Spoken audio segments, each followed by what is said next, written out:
Boa noite a todos. Saudação aos amigos espíritas do Rio Grande do Sul, a quem eu saúdo na pessoa da nossa Josi, que com o carinho de sempre passou para nós uma tarefa de nós conversarmos sobre bem-aventurança e aflições. Eu vou convidando vocês a se juntarem às reflexões que eu possa trazer na minha pobreza de alma. E acho que o tema vem a calhar porque os últimos dias foram um pouco desafiadores em nossa família. Nós tivemos 2 desencarnações e o tema tinha sido escolhido antes. A Josi tinha oferecido esse tema antes desses processos, que exigiram vários dias de UTI, tanto para um quanto para outro. E ambos os procedimentos, ambos os processos terminaram por desencarnação em ambos os casos. Então, eu acho que o tema foi providencial e a nossa amiga Josi agiu, talvez inspirada em favor dos companheiros aqui de casa, eu me incluo neles, em sugerir esse tema, bem-aventurados os aflitos. Amigos distantes, no mundo virtual, pertinho, a questão do sofrimento é talvez a questão filosófica mais importante. E nisso eu concordo com o que Albert Camus, ou Albert Camus, se nós formos afrancesar a pronúncia do nome do pensador, filósofo, pesquisador argelino francês, Ariano Suassuna vai dizer que para ele a questão é a do mal e do sofrimento, a questão filosófica mais séria e mais importante. O fato é que nós existimos e sofremos. E uma questão se coloca diante de nós, porque o nosso espírito é desejoso de entender tudo que a gente vive, a gente deseja entender. Seja a nossa alma, e hoje em dia nós estamos tão voltados para isso, todo mundo buscando recursos terapêuticos, seja num atendimento fraterno, seja num psicanalista, seja num psicólogo, seja através das religiões, todos nós estamos buscando entender até a metafísica e as questões da nossa alma. O tema do sofrimento, por um ângulo, é bem simples. Se aquela pessoa que cogita do tema for materialista, como, por exemplo, um irmão carnal que eu possuo, que é ateu materialista. E para ele as equações sobre o sofrimento são bem simples. Quem sofre é o corpo, não existe a alma, não existe nada. O que me lembra Dostoiévski, salvo engano, em Crime e Castigo, quando um personagem diz: sem Deus tudo é possível. Então, se eu sou materialista, ateu materialista, ou apenas materialista, eu vou passar pela Terra buscando o máximo de prazer possível e o mínimo de sofrimento possível.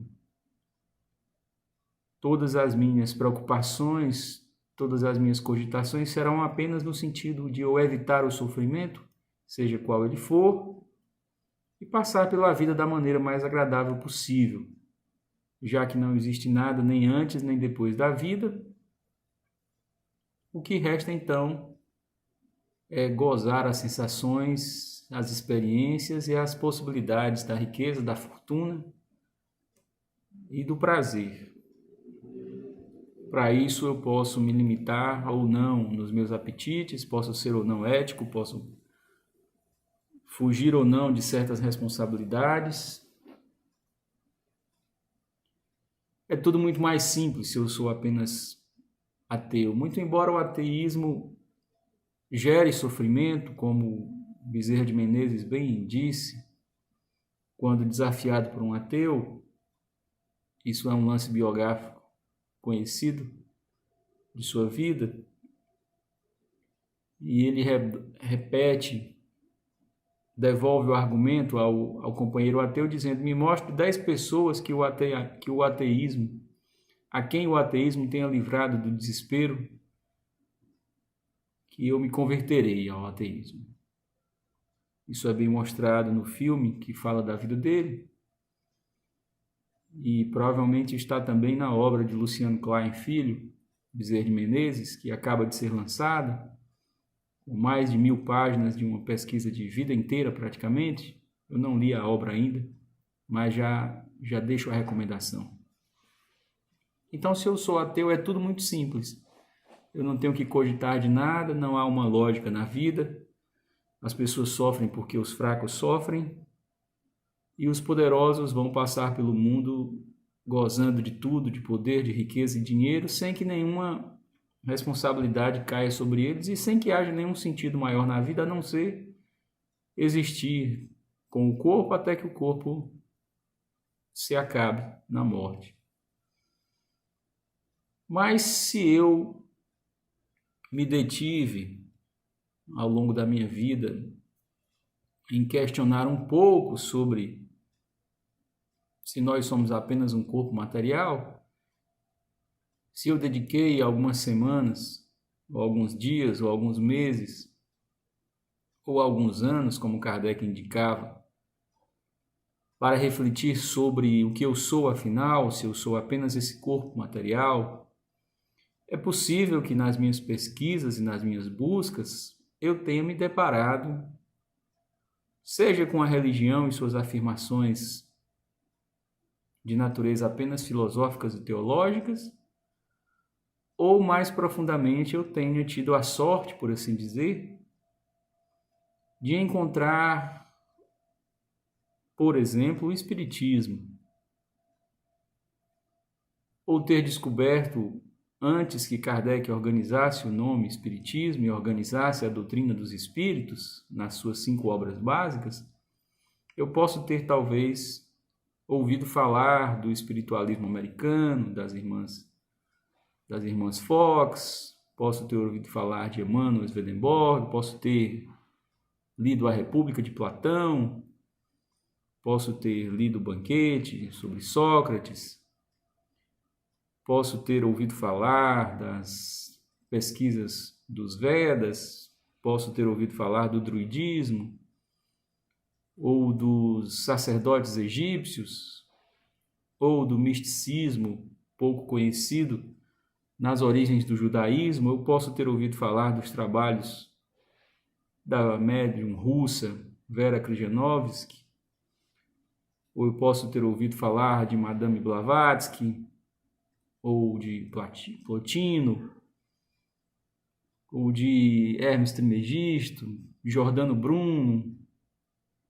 Muitas pessoas que antes, e culturas e civilizações que antes de Kardec organizar a doutrina dos espíritos, nos diziam que há em nós não só o corpo material, mas um espírito. Ou isso é falso, ou isso é verdadeiro.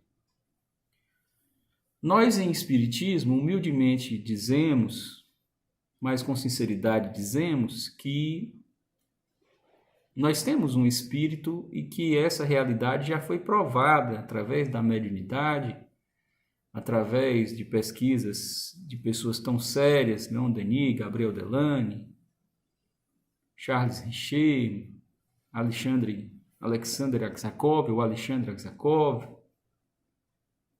tantos produtos mediúnicos através de tantos médiuns, Chico Xavier, Zilda Gama, Ivone do Amaral Pereira, Anália Franco, Peixotinho, Divaldo Franco Então, para nós em Espiritismo, é inquestionável que nós somos uma realidade pré-existente ao corpo material. Nós viemos de outras jornadas, como encarnados, como espíritos, vivendo a experiência da carne. Nós, então, quando Jesus diz não podeis ver o reino do céu se não nascer de novo, entendemos que não é apenas o simbolismo da renovação de atitude, da ética pessoal dentro da vida carnal, mas sim que Jesus estaria de fato falando de alguém nascer novamente, entrar novamente em um outro corpo. Mas com que sentido? Para quê? Quem organizou essa lógica em que a gente fica entrando em um corpo, vive, morre, pega outro corpo? Há doutrinas que vão traçar as suas teorias. O pessoal da gnose diz que você tem 108 encarnações para atingir a perfeição, senão você começa tudo de novo, porque 108 é o número de contas do colar de Buda, e que você tem várias almas dentro de você. Para nós, em Espiritismo, é mais simples. Para nós, há um Deus que criou tudo, que há de material e de espiritual. E esse Deus entendeu por bem de que nós, para alcançarmos a perfeição, deveríamos passar pelas experiências da matéria, sem sermos materiais. Então, em Espiritismo, nós vivemos porque dentro de nós, a imagem e semelhança de Deus, estão as melhores faculdades possíveis. Pensar, sentir, criar, amar.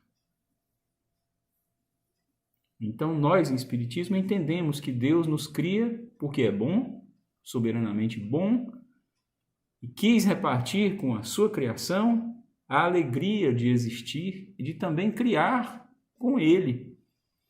Nós nos alegramos por criar pequenas coisas. Uma boa mensagem de WhatsApp que a gente manda aos amigos já nos deixa feliz. Já nos deixa felizes. A gente faz um bolo para alguém, uma tapioca, um café bom. Um dia desse veio um amigo meu aqui, eu fiz um café para ele tão simples. Ele gostou do café e eu fiquei feliz. Olha só, consegui fazer uma boa xícara de café para um amigo meu. Então nós temos a alegria de criar porque Deus transfere para nós as suas possibilidades em parte para que nós também sejamos criadores, como Deus, através de Jesus, nos diz: vós podeis fazer o que eu faço e muito mais se tiverdes fé, porque vós sois deuses também. Então, para nós, há um Deus que nos cria e nos dá muitas oportunidades de vida. Em cada encarnação, a gente vai conquistando um pouco mais. Mas, ao mesmo tempo em que a gente vai conquistando, a gente vai errando muito. Errando bastante. Porque é natural que a gente não consiga toda a sabedoria que é necessária para a vida do dia para a noite, assim como as crianças não nascem na universidade, nascem engatinhando. Então nós, em Espiritismo, de acordo com o que os Espíritos nos disseram, através da obra organizada por Kardec, vamos entender que, como hoje nós somos imperfeitos, em outras vidas nós éramos mais imperfeitos. Se hoje nós somos capazes de sermos grosseiros, em outras encarnações nós éramos capazes de sermos mais grosseiros ainda. Se hoje nós somos capazes de mentir, de trair, de machucar, nas outras vidas nós éramos ainda mais capazes de ferir, de mentir, de machucar. Mas ao mesmo tempo, se nós hoje somos capazes de sorrir, de amar, de auxiliar, de sermos amigos, companheiros uns dos outros, é que crescemos de uma vida para outra e também já tínhamos em nós essas faculdades, essas possibilidades. Mas se nossa justiça nos diz, a nossa justiça terrena nos diz que se eu cometo um crime nessa encarnação eu preciso pagar pelo crime cometido, também a justiça de Deus organizou a nossa consciência para que ela não fosse capaz de reunir conflitos durante muito tempo. Então, a nossa própria consciência exige a reparação numa vida e noutras vidas daquelas coisas mais graves que nós fizemos em outras vidas, em outras encarnações. Nosso amigo Chico Xavier ia dizer que para ele essa era a maior prova da reencarnação. As crianças que já nasciam doentes. Meu sobrinho nasceu prematuro, passou vários dias na UTI entre a vida e a morte. O que fez para passar por isso nessa vida?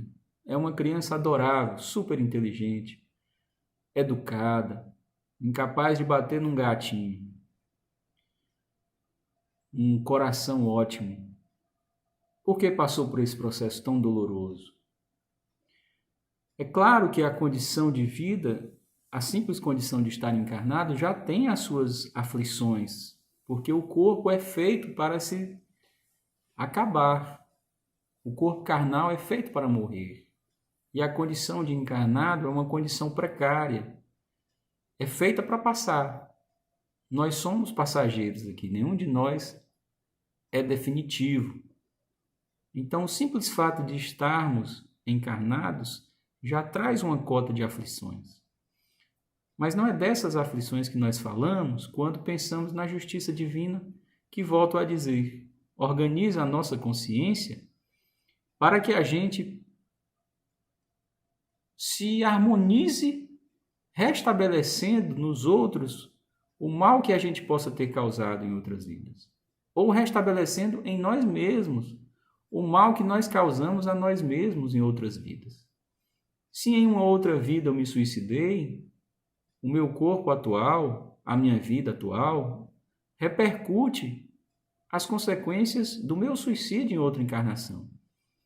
Se eu dei um tiro na minha cabeça, eu posso vir com uma doença mental, eu posso vir com uma surdez, eu posso vir com uma cegueira. Se eu ingerir veneno, eu posso vir com um câncer no esôfago, no estômago. Se eu me joguei na frente de um trem, eu posso vir todo deformado, os meus membros, porque o corpo espiritual, como Paulo de Tarso diz, que é o primeiro envoltório do espírito, guarda as informações do que eu vivi de uma vida para outra. Todo esse tema é bastante pisado e repisado em espiritismo. Aqui são só reflexões que a gente recorda o que nós ouvimos cotidianamente nos vídeos, nas palestras, nas lives e lemos nas obras espíritas e ouvimos nas reuniões mediúnicas. O mal que eu sofro também muitas vezes é consequência das minhas escolhas de vida, do que eu faço do meu cotidiano.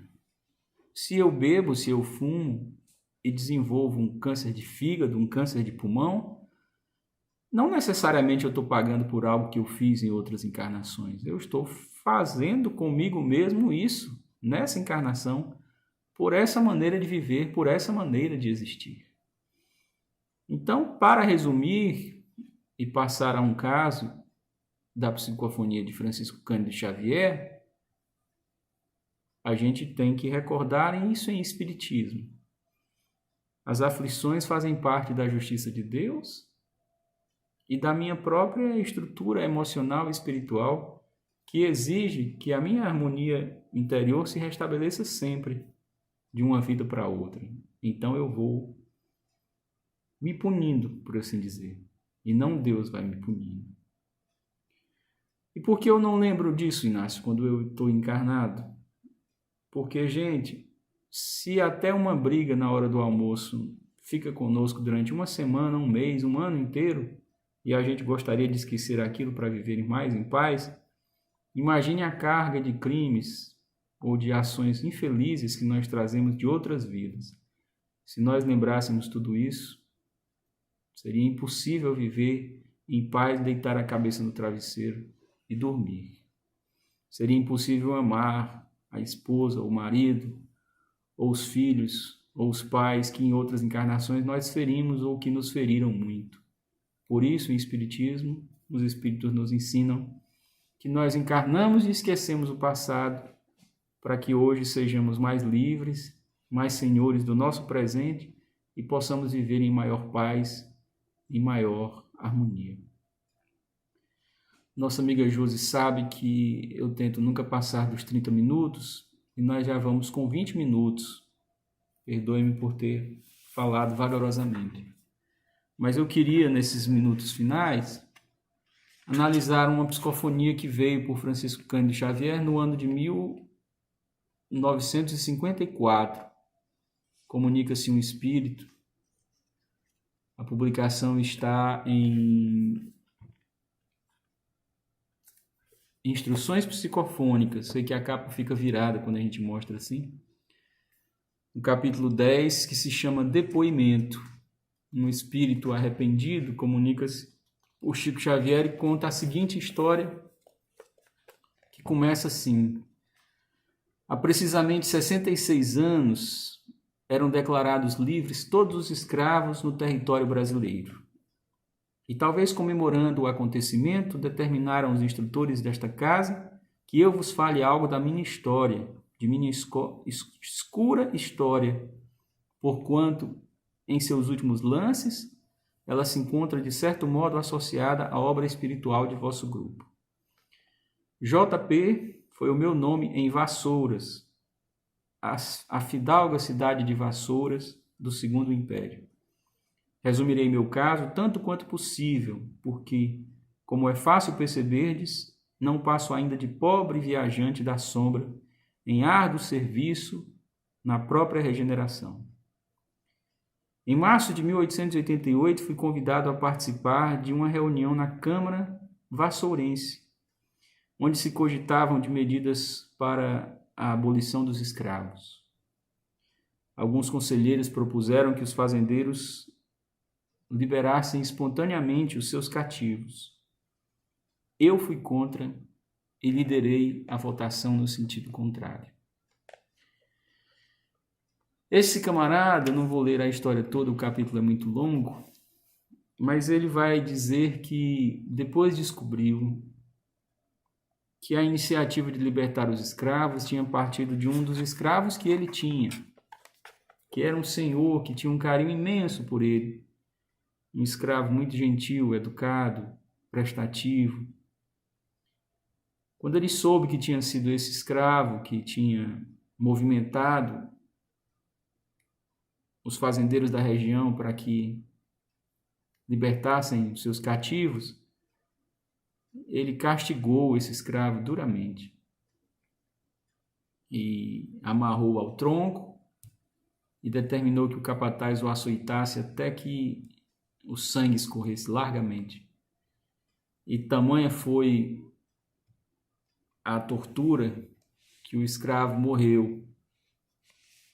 Mas antes de morrer se arrastou pelo chão até os pés dele, que tinha ordenado que ele fosse açoitado, e beijou os pés dele. Vou repetir.